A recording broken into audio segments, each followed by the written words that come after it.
The federal government has unveiled the $500 million Sustainable Agricultural Value Chains for Growth program, Agrow, a World Bank-backed initiative aimed at strengthening agricultural value chains and accelerating growth across Nigeria's farming sector. Developed through consultations across the country's 7 geopolitical zones, involving 32 states, the program has now transitioned from design phase to implementation. The Vice President, Kashim Shettima, while receiving the final report of the National Technical Working Group on Agrow at the Presidential Villa, Abuja, said, improving agricultural productivity is critical to lowering food prices, creating jobs, and driving Nigeria's economic growth. I'm therefore delighted to join you in marking the conclusion of a design process that restores the farmer to the center of our national economic reasoning, where he has always belonged.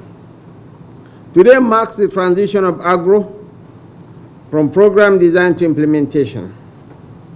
When we engaged the World Bank and requested that $500 million be earmarked for Nigerian agriculture, our objective was to develop a program rooted in the realities of our farmers, delivered through our states and capable of attracting the private investment required to move agriculture from subsistence to scale. Agriculture accounts for 23% of our GDP and sustains 34% of our workforce. We cannot, therefore, treat it as a negligible sector, attended to at leisure and financed at the margins. 1 in every 3 Nigerians earns a living from the soil. No other sector carries as many livelihoods or touches as many households. When yields rise, food prices ease, rural incomes recover, industries receive raw materials, and the pressure on our cities and foreign reserves begin to relax. And when yields fall, the entire economy discovers the price of hunger. Productivity on the farm is therefore a question of growth, employment, food security, and poverty reduction. What we do to the farm is what we do to the nation.